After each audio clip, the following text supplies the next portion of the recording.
up, y'all? Visiting me back with another video. As y'all see by the thumbnail and title, we're reacting to one of the moments in the Walz and Vance debate a couple days ago. We didn't react to the whole debate.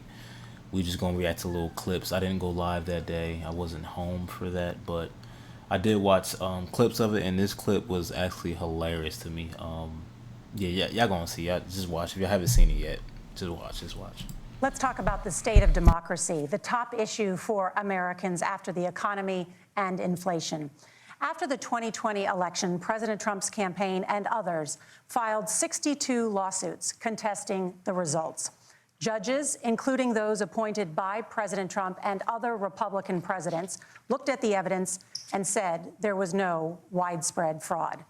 The governors of every state in the nation, Republicans and Democrats, certified the 2020 election results and sent a legal slate of electors to Congress for January 6th.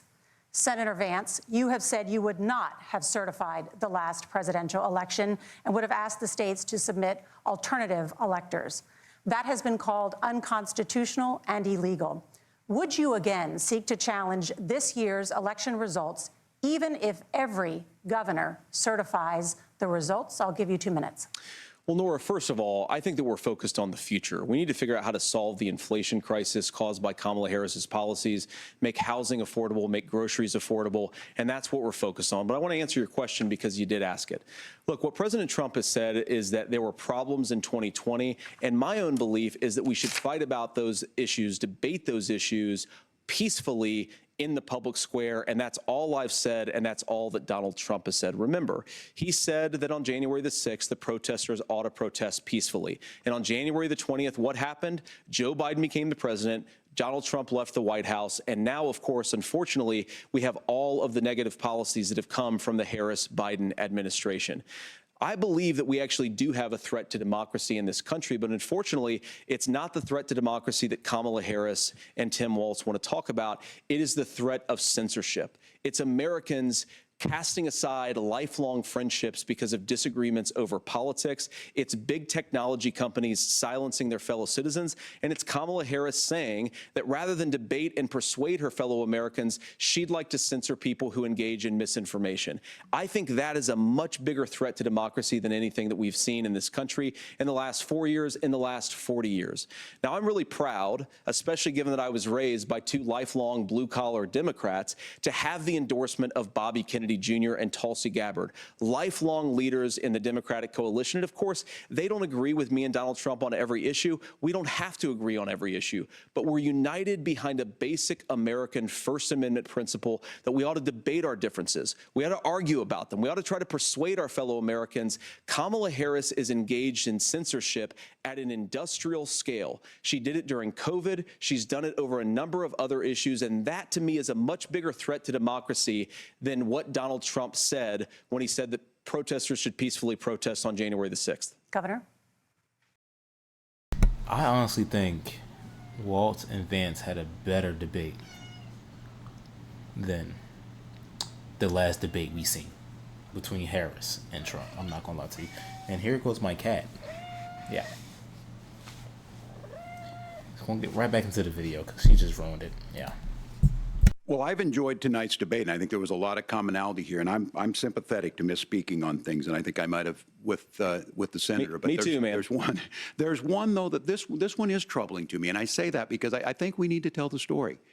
Donald Trump refused to acknowledge this, and the fact is that I don't think we can be the frog in the pot and let the boiling water go up. He was very clear. I mean, he lost this election, and he said he didn't. 140 police officers were beaten at the Capitol that day. Some with the American flag, several later died. And it wasn't just in there. In Minnesota, a group gathered on the state capitol grounds in St. Paul and said, we're marching to the governor's residence and there may be casualties. The only person there was my son and his dog, who was rushed out crying by state police. That issue, and Mike Pence standing there as they were chanting, hang Mike Pence. Mike Pence made the right decision. So, Senator, it was adjudicated over and over and over. I worked with kids long enough to know, and I said as a football coach, sometimes you really want to win, but the democracy is bigger than winning an election. You shake hands, and then you try and do everything you can to help the other side win. That's what was at stake here. Now, the thing I'm most concerned about is the idea that imprisoning your political opponents, already laying the groundwork for people not accepting this. And a president's words matter.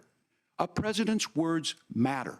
People hear that. So I think this issue of settling our differences at the ballot box, shaking hands when we lose, being honest about it, but to deny what happened on January 6th, the first time in American history that a president or anyone tried to overturn a fair election and the peaceful transfer of power. And here we are 4 years later in the same boat. I will tell you this, that when this is over, we need to shake hands this election, and the winner needs to be the winner. This has got to stop. It's tearing our country apart.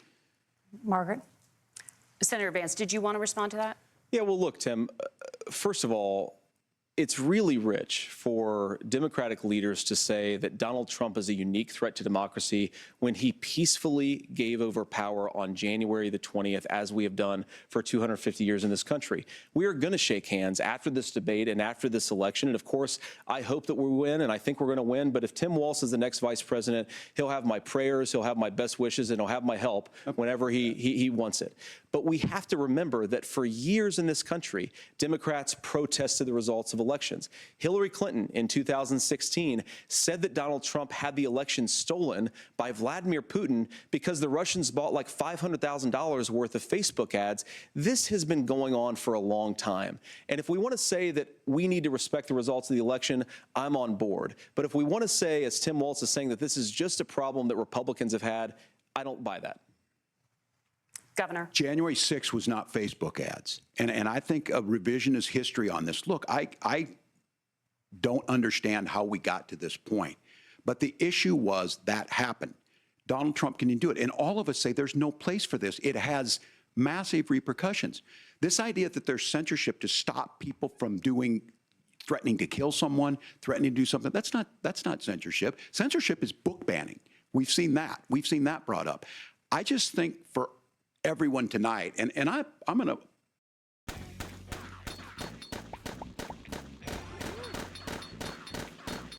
thank Senator Vance.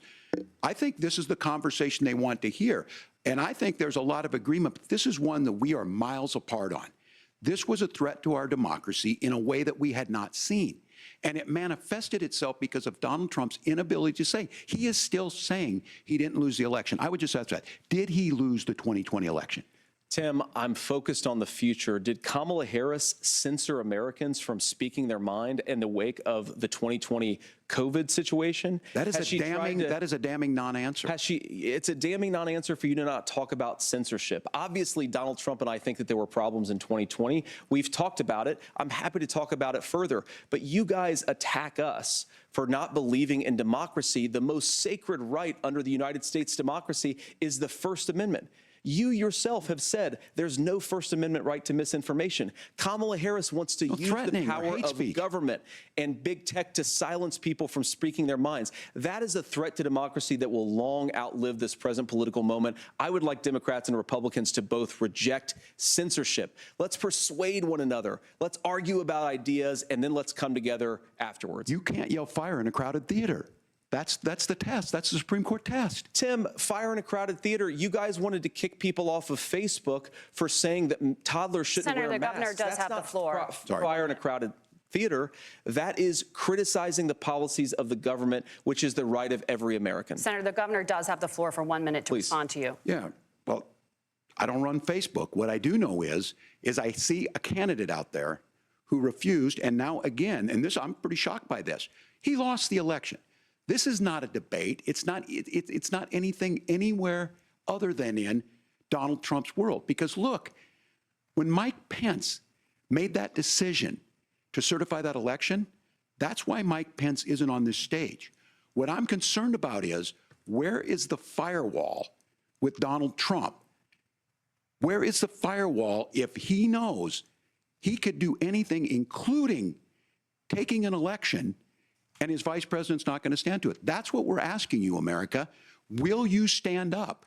Will you keep your oath of office, even if the president doesn't? And I think Kamala Harris would agree. She wouldn't have picked me if she didn't think I would do that. because of course that's what we would do. So America, I think you've got a really clear choice on this election of who's going to honor that democracy and who's going to honor Donald Trump. Like I said, bro, I'd rather take their debate than the first debate we seen and who's deciding to be the president at this point, because I feel like both parties kind of made sense in certain points, and they both, can I get the cat off me, please? Please? Oh my God, you're fighting me in front of company. And, but yeah, I don't understand why that's still being discussed on this man losing in 2020. Like, bro, can we let this go? I don't, like, this should not be discussed anymore. You know what I'm saying? There's a lot going, man. We got a couple more. Yeah, the election's coming fast, so this is a big choice that the country's about to take right now. Who they about to pick? So we shall see what happens. Make sure you like the video, subscribe to the channel. We're on our way to 1 million subscribers. Like the video if you like the video. Hit that notification bell so you get notified when I upload, y'all. And make sure you comment on the video, y'all. Can you stop meowing? We're about to go to bed. I love y'all. Nyla loves y'all, which is my cat. Okay. Peace and love, baby. We out.